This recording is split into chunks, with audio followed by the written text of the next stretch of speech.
No Credits Rolled. Hello, everyone, and welcome to episode 14 of No Credits Rolled. My name is Sam Whalen.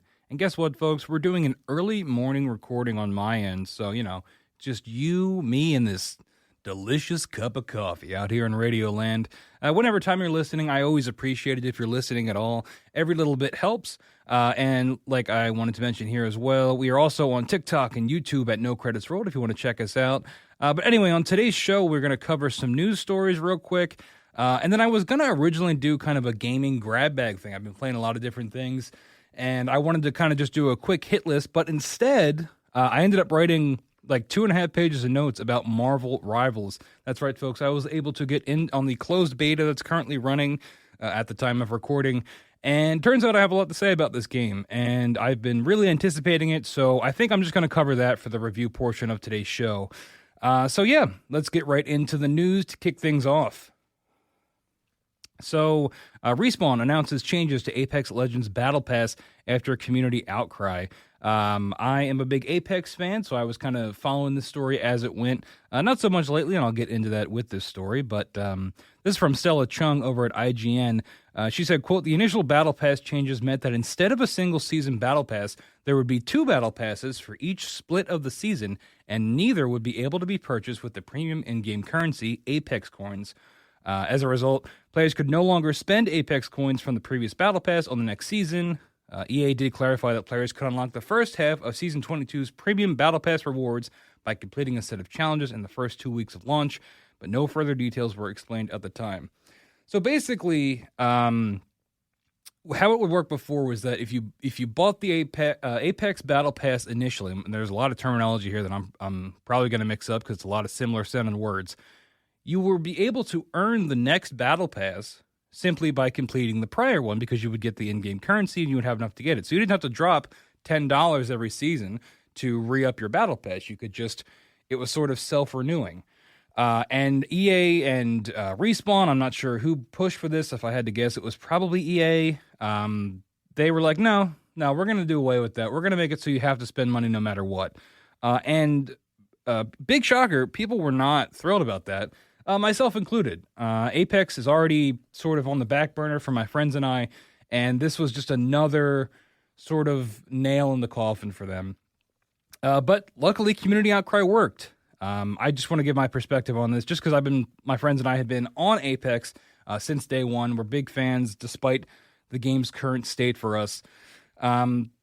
Let's be honest, everybody, okay? The Apex Battle Pass has always been bad, right? It's 80% garbage, and I think that's being generous. The skins are almost always bad looking. Like, I don't know, I don't want to discredit the artists here, but whatever they're coming up with, the skins do not look good. And maybe it's the characters, maybe they just don't lend themselves to cool skins, but I don't think that's true, because there are a handful of skins in the game that are pretty impressive. And of course, the ones you can spend real money on are a little bit better. But the Apex Battle Pass has always been mostly for currency. Sometimes you get the level 100 weapon skin, and it's a cool-looking skin. They're usually reactive, so they have a cool effect built into them. But it's happened to me a bunch of times where it's a weapon I just don't use. So I'm not even seeing it anyway. So it's mostly trash. The only upside, like I said, was for the currency. You're earning the coins to afford the next Battle Pass, and you don't have to spend the $10 every season. And you're getting the other currencies as well. There's crafting materials. There's the currency to get heroes. There's so many currencies, right? You play one of these free-to-play games, there's going to be like 15 different kinds of currencies. And that was really what I would get the Battle Pass for. And I also like checking off boxes. I like completing challenges. It scratches a primordial itch in my brain. And also not having to spend the money and getting that reward, which, if you think about it, is it really a reward? You're working to get rewarded to do more work. I don't know. But my point here is that the Battle Pass was really never good. And to then just straight up monetize the thing that is already not great, I'm not surprised this didn't go over well with the community. But Apex has been, like I said, pretty dead to me and my friends lately. We do maybe a couple matches every now and then, but, within the first 3 or 4 matches, we're switching to something else. And then there's a couple reasons for that. There continues to be changes to this game that make us not want to play. They removed duos and added quads. I think that's what it was. They removed one of the core modes, and I'm pretty sure it was duos. Typically, when when I'm online, it's me and two other friends. So removing duos, well, or one other friend, right? So there's either two of us total or three of us total. And removing duos, like, I don't understand why you would do this, right? Other battle royales have done this in the past. Warzone did it. I think Fortnite did it at one point. I don't know if there's a technical reason for this, right? Of like limiting modes, or you're worried about splitting your player base. That's always what I've tried to play devil's advocate with, but I don't really see why they can't all be left in. I don't understand why you wouldn't allow as many options as possible for your player base to do. So when, say Joe and I hop in for duos and there is no duos and we have to play trios, well, here's our options. We're either going to have to fill, which means we have a random teammate, which pretty much never works. They don't know how to play the game, or they run off and do their own thing because they're queuing solo, or we get someone who is playing with us, but like they're totally brain dead, right? And well, actually, that's not true. The other option is that we don't fill, and it's just Joe and I. So every fight is a 2v3, and there's no way we're going to win that, especially in a game like Apex where there's sort of the rotation and healing and people cycling and having a whole player down. There's no way you're going to be able to overcome that unless you're like a pro gamer, and we're not quite at that level. So that was a big change. That was the latest big change that made us like not want to play the game. And then of course there's the map rotation, which I always complain about. Like two of the maps we just don't enjoy playing on. There's Stormpoint and there's Broken Moon, and those maps, they're not good. They're not fun to play on. They're too big, especially Stormpoint. Stormpoint is way worse than Broken Moon. We can sometimes stomach Broken Moon, but we're just not fans of the map design.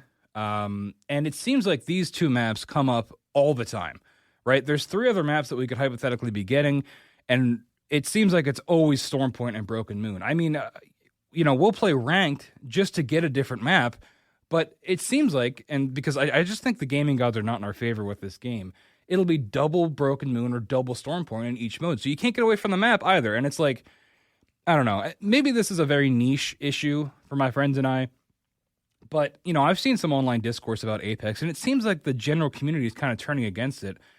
People that aren't at the pro level. And even at the pro level, I've seen some pro players come out and say that, this game is just not hitting anymore. And then, yeah, there's the always in an issue where you spend more time in the menu than you do in the match, because the second you drop, the other teammate, the other bad guys get guns, and you're instantly dead, and you got to do it all over again. And eventually that gets frustrating. And by eventually, I mean pretty quickly. Within 3 or 4 matches, we're like, okay, well, we gave it a shot, and we're moving on.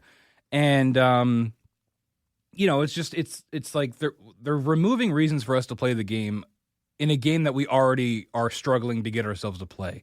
And this Battle Pass change, I mean, I know they reversed it, but at the time that Battle Pass change was just another thing of like, okay, well, why would we even bother playing this game now if we're not even going to be able to earn the Battle Pass by playing it, if we just have to spend money? It just seemed like such a cash grab.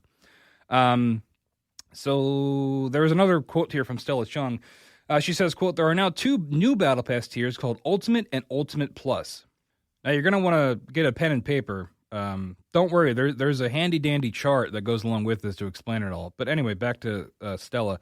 She says, "Ultimate is nearly the same as the Premium, but costs $9.99 USD and cannot be purchased with Apex coins. It gives players all the Premium rewards and an additional instant unlock of 8 Apex packs." We call them Apex, which they should too. And 1,200 crafting materials. So I'm not even joking. You can go and look up. There is a chart that EA put out to go with this new Battle Pass change that is explaining what each tier gets. And it's like, if you need to put out a chart to explain your monetization, hey, maybe your game is overly monetized, right? Maybe there are too many ways to try to grab players and get them to spend money. And I'm noticing this in a lot of other free-to-play games too. And I was going to talk about Multiverses today in that gaming grab bag section, but I ended up cutting it. But Multiverses is another example where you go to the shop in that game, and it's almost like impossible to read. There's so many different kinds of currency. There's so many different ways they're trying to get you to spend money. You don't even know what you can earn for free by playing the video game versus what you need to spend money on. And spoiler alert, most of the time you need to spend money for it anyway. And I'm someone that has no problem swiping the card for these things. It is, if it's something that I like I just did it with Multiverses. I bought the Battle Pass because I wanted Samurai Jack, because I love Samurai Jack. And it's like, okay, that's pretty simple, right? There's Gleamium in that game, which is, I think, their version of V-Bucks for Fortnite. But there's also 2 other kinds of premium currency that you can get. And it's like, and Fortnite does it too. Now Fortnite has separate battle passes for like events that are going on, right? So there's a what is the current one? There's a Pirates of the Caribbean. So there's a Pirates of the Caribbean free battle pass just for this event, but then you can also get a upgraded version of it that has different things. And it's like, I don't know. At a certain point, and maybe I'm just old man yelling at cloud, I think it's just so overly monetized and so obviously a cash grab that it's becoming kind of egregious, honestly. I yearn for the days of when it was just one battle pass and, you could maybe drop money, real US dollars, so it was easy to understand, on things if you wanted to, right, on certain bundles or certain skins that just cost money or just cost whatever the premium currency is, and that was it. I think it's becoming much too complicated in a lot of these games, and I think part of the backlash against this respawn change, bringing it back to the story we're talking about, I think part of it is people are getting sick of it across the board, and I think that is why there was so much outcry for this, because it is really, at the end of the day, really just a cash grab. And of course, Respawn did reverse this, but they are still sticking with a new system for their battle pass. So I don't know. My friends and I are going to keep giving Apex a shot every once in a while, probably. That game still has a hook in us in terms of the gameplay. I love the Respawn feel, right? I would give anything for Titanfall 3, but they're probably never going to do that. They're going to keep running with Apex because it makes them way more money than Titanfall 3 ever would. And, at the end of the day, you speak with the almighty dollar, right? And as someone who spends way too much money on these games, maybe I have no room to talk. But at the end of the day, if you want to see things monetized less, spend less money. It's as simple as that. But anyway, one last thing here for this story. IGN, as part of that Stella Chung article, she interviewed Stephen Ferreira. Sorry, I'm Ferreira. I'm probably pronouncing that wrong. But they're the Apex Legends game director. It's a very good interview. And of course, I always recommend you go check out Real Journalist. I am not a real journalist. I just quote them. So yeah, go check out Stella Chung's interview with the Apex Legends game director. If you want to know more, it's a great interview. But that is story number one. Story number two here is sort of a follow-up to a story we covered on the podcast before. The massive Fallout 4 mod, Fallout London, is now available. And I just wanted to hit on this because I had covered this before. For those that don't know, this was a big old giant mod for Fallout 4 that got delayed after Bethesda's surprise announcement of the next-gen updates for their nuclear RPG. And at the time when I covered the story, it was kind of really talking about how this mod team got kind of blindsided and they got all kinds of delays and they had to shift things around. And I just wanted to, give them kudos for finally getting this thing out. If you are interested in getting it, it's easier to install through Good Old Games or GOG instead of going through Steam. There's a way to do it through Steam too, but it's still a little finicky with the different versions of Fallout 4. This is a quote from Wesleyan Poole over at IGN. Fallout London is perhaps the most high-profile mod ever created and lets players engage with everything from stuffy parliamentary aristocrats to a resurrection of the Knights of the Round Table to an uncompromising cult of revolutionaries and what amounts to an expansion-sized add-on. So all that sounds pretty cool. This next part was what really surprised me. It has even secured the likes of Baldur's Gate 3's Neil Newbon for its voice cast, and also former UK Speaker of the House John Bercow in the game too. I don't know who John Bercow is, but Neil Newbon is great. I can't believe that. I didn't realize a mod team like this could get that kind of talent. And Neil's great. Obviously, he's Astarion in Baldur's Gate 3. My dad met him recently, so that's pretty cool. He said he was a very nice guy, and I was glad to hear that. When you meet celebrities like that, you want them to be nice, you want them to be personable, and they're not always like that. But he said Neil was a great dude, and he really, had a good discussion with my sister, was very cool with her. So it's nice to hear those things, right? And it's even cooler to hear that this mod team was able to get that kind of talent. I mean, Neil won Best Voice Actor at the Game Awards last year, and obviously, with that comes probably a pretty penny they had to get him. But obviously, he's going to bring that A-list caliber talent to this mod and make it even more legit. So yeah, that was just a quick little hit on this for that Fallout London mod. So go check it out if you're interested, if you have Fallout 4, and go support that team because they've worked ridiculously hard on this, and they're finally able to reap the fruits of their labor. But that's going to wrap up the news section of the show today. We're going to take a quick break, and when we come back, I'm going to dive into my preview of Marvel Rivals. You're listening to No Credits Rolled.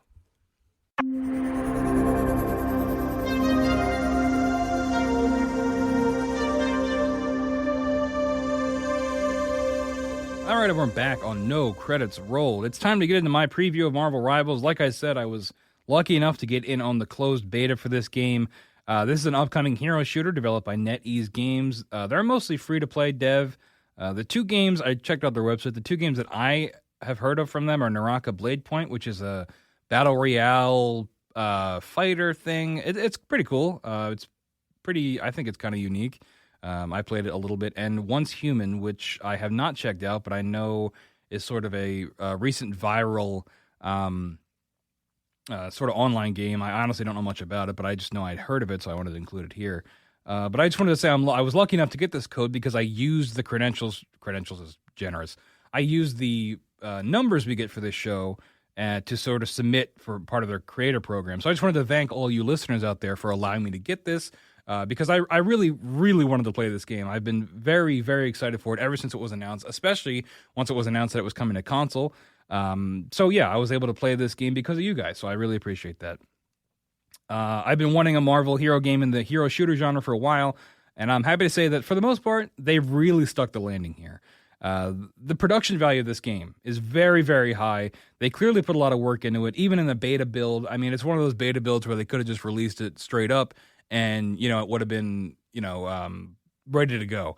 But I'm so thoroughly impressed, and I'm so glad that this game seems like it's ready to ship and seems like it's good to go right now.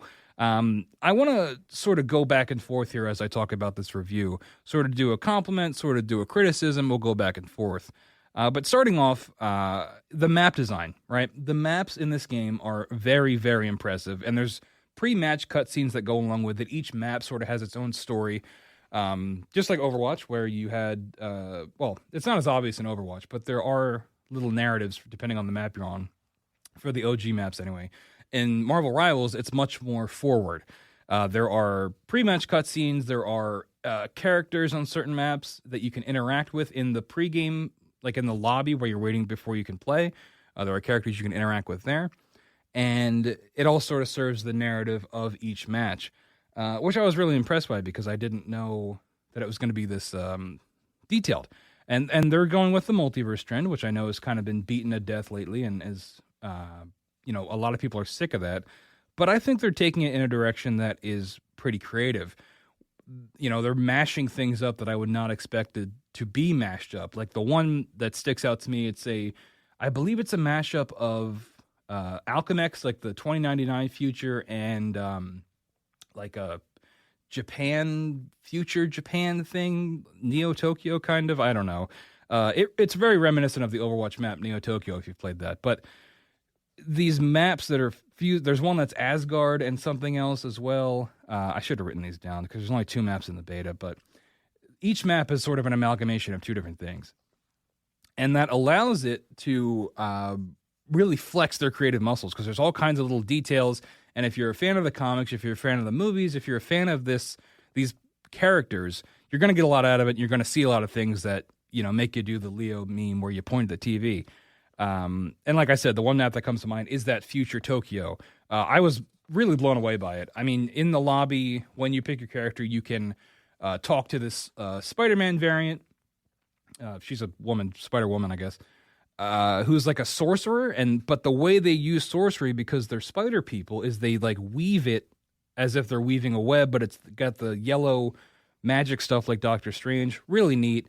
And the goal here is you're trying to stop her master, who's like the Great Weaver, who I maybe is supposed to be the equivalent of the Tilda Swinton character from Doctor Strange, the ancient one.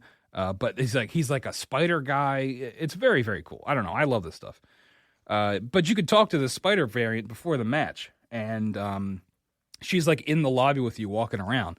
And to go with that, there's a really cool intro to go with it. Like I've been mentioning, there's like a spider train that you get on, which seems excessive. I don't know how that would work in this world, but it's like a spider bullet train that you see pull up in the background of your character selection screen. And then there's a little quick thing that sort of transitions you from the select screen to the lobby. And like all this stuff, for me, I love the immersion in these hero shooters. That's why I love Overwatch so much. I love how these characters interact. I love the world. I love the maps and the detail in the maps. And Marvel Rivals is bringing that exact pedigree and they're taking obviously a lot of inspiration from Overwatch, and we'll get to that more in a second. They're bringing that level of immersion that I love, and it's really, I think, really gripping. And obviously, you've got the Marvel IP, so you're coming in with pre-existing knowledge, and that helps, right? Because in Overwatch, you have to watch, you have to Google a YouTube video to figure out the lore of all these characters. But in this game, if you know who Spider-Man is, then you can kind of figure out what he's talking about with these other characters. What else we got? That was pretty much it for the maps, right? Lots of detail. Each map, there's little, there's all kinds of Easter eggs you can find in the maps that I really enjoy. And I'm really excited to see what other maps come out when the game launches, because there's only 2 right now in this beta. I'm very excited to see what else they mash up in the future. A negative, the matches tend to feel very one-sided. You're either stomping or getting stomped, sometimes to like a comical degree. I've had matches where my entire team like literally never gets a kill, and meanwhile the enemy team, each player is dropping like 30, and we're just getting absolutely demolished. And I think part of that comes with people not knowing how these characters work. Like, I deliberately went and played each character for, to figure out how everything worked. And once I did that, the game made a lot more sense to me, and I was able to sort of think more, with tactics, because I knew what everybody did. But if you're going to go in for your first couple matches and you're just picking characters that it's going to take some adjusting. And there's a little bit of a learning curve there. Part of this one-sidedness was mitigated just a little bit by turning off crossplay, right? Because I didn't want to play with PC players, because there is a kill cam feature in this game, and it's very obvious when someone's on PC because they turn around so fast. But yeah, turning off crossplay helped a little bit. Some of the characters definitely seem like they'd play better on PC. There's like Spider-Man and Venom. They've got movement abilities that try to mimic the swinging mechanics of a Spider-Man game. And it's a little clunky. It's a little weird on console, but I think if you had the dexterity that comes with a mouse and keyboard, it'd be a lot easier to manage. But I'll cover more of the characters in just a second. Another positive, character dialogue and interactions. I already talked about this a little bit. I'm the sucker for this stuff, right? I love Overwatch. I already talked about that. The story is told in between these characters, right? There's one I just want to highlight. I think I have it later in the notes. Oh, yeah. Like I said, given there's Marvel, there's less onboarding necessary to know what these characters are about. Some of the dialogue I've heard really blew me away. The one example I have here is between Namor and Magneto. They both are talking about empires and the future of mutant kind, and the conversation ends with Magneto telling Namor that they've both been in wars before and that Namor should know better about whatever. And I took this as a reference because Namor fought in World War II, right? He was a member of the Defenders. Not everybody would know that, and maybe that's not what they were referencing, but like, if that's what they were talking about, I think that's a really cool pull. And there's all kinds of dialogue like that, right? To the point that like will overlap because of how much these characters are talking to each other. But I love it. And if you turn on subtitles, I think it's great. I think they nail all these characters and how they would talk and how they would act. I think they do a really good job with that and how they would interact with each other. And the kind of things that they pull for these characters to talk about, it shows that they really put effort into this and they didn't just phone it in, right? I mean, there's interactions between Venom and Spider-Man, and Spider-Man is like nervous to have Venom on the team, and Venom is like, well, we'll help you this time, little Spider. Like, I don't know. It might sound corny, but I love this stuff. I think it's great. And I think it really shows that they put a lot of thought in this, and that the people that made this game care about these characters as well, and care about how they want to present these characters in their game. But let's talk about gameplay, right? It took me long enough. I'm gushing about things that aren't the gameplay. So at first, the gameplay can be very hectic until you get a feel for a character that you like. There's a lot of things happening. There's a lot of things going on all at once. There's a lot of AoE attacks, things like that. But I think once you get a character that you enjoy, or not enjoy, but at least know how to play, things start to fall into place and click for you, and you can kind of learn the ropes for the game in general. It, of course, really helps if you played Overwatch, because a lot of these characters are, I don't want to say copied from Overwatch, but we'll call it heavily inspired by Overwatch.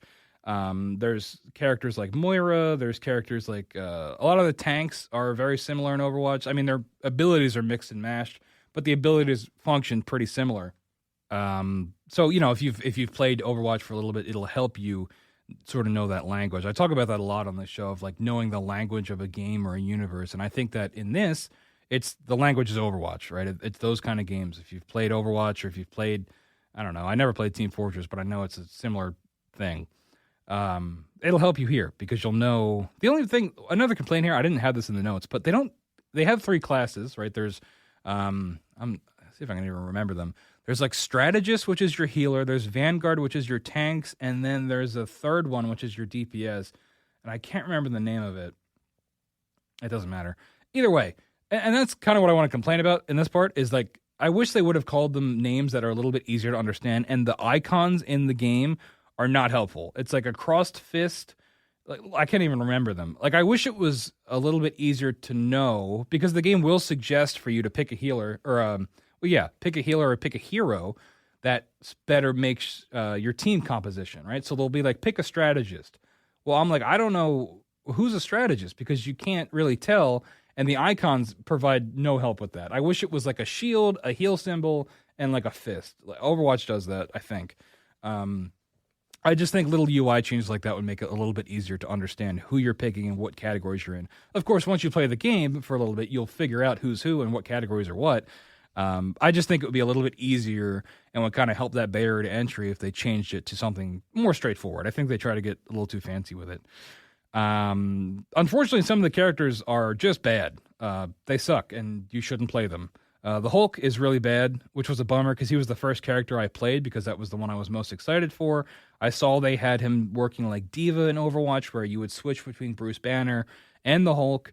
I think that's a really cool way to do it. I think it's a cool concept, but Bruce Banner is useless. At least Diva, if you're baby Diva, you can like get headshots with her gun and it does a lot of damage. Bruce Banner is useless. And unfortunately, so is the Hulk. The Hulk doesn't really do a whole lot, and it doesn't really feel like you're getting that risk reward of like working up to getting the Hulk from Bruce Banner to then, run in there and beat everybody up.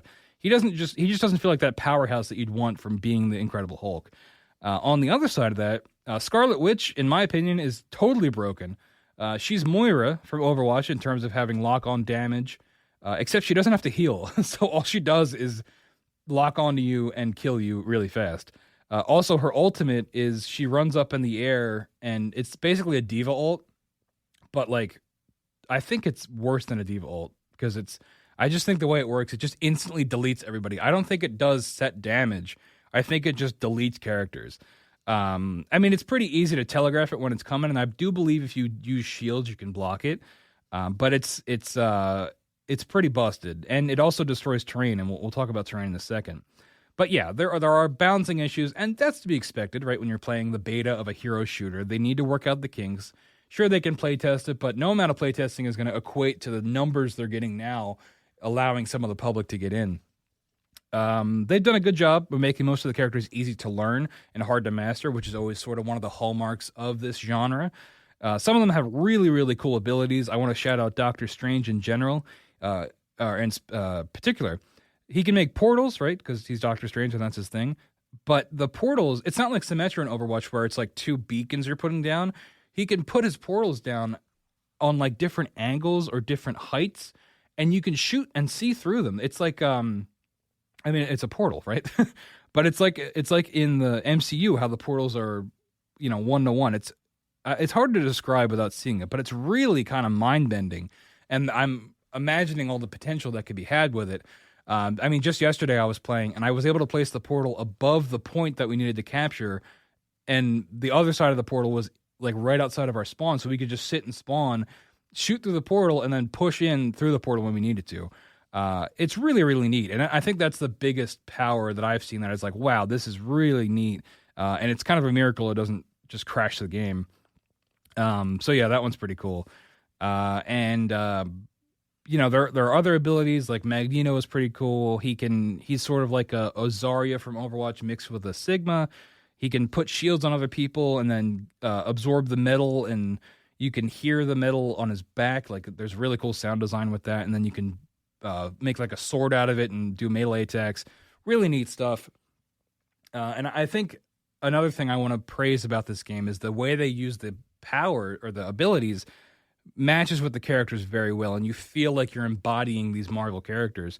I talk about Avengers way too much on this podcast, the Avengers game, But one of the reasons I like that game is because I feel like, despite its problems, when you're playing that game, you feel like you're playing whatever hero you're playing as. And I think this game does a pretty good job of that as well. You feel like you're playing as Magneto. You feel like you're Spider-Man. And I think that goes a long way, especially if you're wanting to get people to play this game and to feel invested. You want to kind of nail the feel of these characters, and I think they do a great job with that. So there's a terrain system in this game, which I was not expecting. There's like a cover, it's like Battlefield 4, right? Or like destructible environments is probably a better way to put it. Certain structures can be damaged and even totally destroyed before being reset. It sort of it's a mechanic that plays into the multiverse idea of things kind of always resetting and reforming themselves. And that's sort of how they justify it in game. But it's really cool in certain instances. Like, it's good on Capture Point. There's one map in particular where the point is underneath this sort of bridge.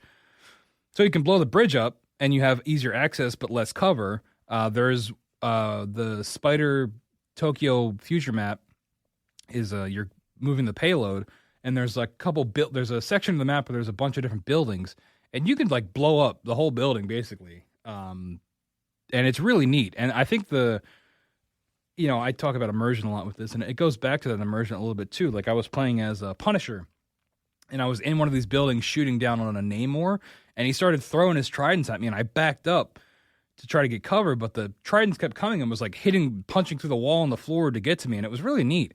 And I'm curious to see sort of the 5D chess plays that come with this terrain system, and how people can use it to their advantage if we get to the levels of like a Rainbow Six Siege where you're punching holes just big enough to shoot through or something like that. But like I said, it's like the OG Levolution of Battlefield 4. Not to the point of like you're bringing down skyscrapers, but I'm curious to see how they integrate this into new maps and how that ends up working out. Because I think it is cool, and it was definitely something I was not expecting in this game. You come into a hero shooter, you're expecting those mechanics that are already built in of coordinating healer, DPS, and tank, and then they add another system on top of it to make it stand out even more. I think this game is going to give Overwatch a run for its money. I think at this point, Overwatch is, I still love it. It's still one of my favorite games of all time, but I really think Blizzard has taken so many missteps with this game in the last couple years, particularly with the launch of Overwatch 2. I think they really fumbled the bag there, missing out on the single-player stuff. Moving it to 5v5 is very divisive, still very divisive. I think they might be bringing back 6v6. I don't know. I think Overwatch fans are looking for a alternative to a game they love, but is not the game that it once was. And I think Marvel Rivals has the potential to sort of be that game. And we're going to see when it comes out, but it's got all the bells and whistles that I was looking for. I had some complaints with balancing and some things like that. Also, the main menu is very mobile gamey looking. That could be a turnoff to some people, but I mean, NetEase is known for making these free-to-play games, so they've probably got their UI down to a science of how to get people to spend money. So far, there isn't too much monetization. There is for the beta, because it's a beta, so I don't know if this stuff will change at launch. It looks like there is a battle pass. You don't have to pay for it in the beta because it is included, but there's skins you can get, and I think there's only one kind of currency, so that's good. I've already been able to earn enough of the currency to get a couple of the skins, so I don't know if that progression rate is going to keep up in the main game, but so far it doesn't seem too egregious. So I'm very much looking forward to this game. But like I said, it turns out I had a lot more to say about this game than I thought. Overall, I'm extremely impressed. Aside from the couple minor complaints I'd say overall, this game really blew me away. And I really want to play more of it. My friends and I have been on a Civilization 6 kick lately. And if you've played Civ, you know that game sucks up a lot of your time and makes time go by fast. And, I wish I could clone myself. So one of me could be playing Marvel Rivals and one of me could be enjoying Civ 6 with the boys. It's a tough thing. It's tough being a gamer. I'll tell you what. That's the joke. But really excited for this game. Very, very excited for it to come out. I don't know if there's a release date for it yet. I neglected to look that up. But this beta runs a little bit longer, and I'm definitely going to try to get some more hours in while I can. And you're able to earn keys if you there's a Twitch thing going on right now. If you watch certain streamers, you can earn a key. The keys are obviously going very fast. There is a limited supply. So you can go check that out and try to get in on it as well. And if once you're in, you can earn another key in the game for a friend. But again, they do go pretty quickly, so it's kind of tough to get those. But yeah, Overwatch should probably watch out. I do think this is something I forgot to mention in the main part of it, but having that Marvel IP, I think, is going to bring in a lot of people that maybe don't even play these kind of games that say, oh, a free Marvel game? I can be Iron Man? Sure, yeah, let's check it out. And that's something that I think it's a barrier that Overwatch sort of can't really overcome, right? I mean, now you're seeing it in every game, right? Magic the Gathering, Fortnite, every game you could think of, the IP craze is taking them all by storm. Of, they're not making things unique, they're bringing in other IPs that people know, and it's making them more money than they could ever imagine. And I am guilty of that. When Transformers came to Overwatch, I swiped the card. So, things like that, the IP game is always king. And I think having a whole Marvel hero shooter is going to help this game leaps and bounds. But yeah, whenever it does come out, I highly recommend you check it out, and I can't wait to play more. But that's going to wrap up episode 14 of No Credits Rolled. I want to thank you all so much for listening. Remember, you can always email questions or comments to nocreditsrolled@gmail.com. You can call in and leave us a voicemail at 856-209-0713. We might just play it on the air. Google's starting to turn that phone line off, so somebody call, right? Somebody call and keep the lights on over there at our phone lines. Not Joe. Joe, if you're listening, don't call. I want it to be someone different, someone I don't know. Someone out there that I don't know. Call 856-209-0713 and leave me a message. I double dog dare you. And we might play it on the air unless you say something really inflammatory. Make sure to subscribe to No Credits Rolled on Spotify, Apple Podcasts, wherever you get your podcasts. We will be there for you. And of course, if you're feeling generous and you've a couple pennies to spare, you can always check out the Patreon as well, where you can subscribe for as low as $3 a month and recommend what games I should be playing, what games I should be talking about. But that's all I got. I will see you all next time on No Credits Rolled.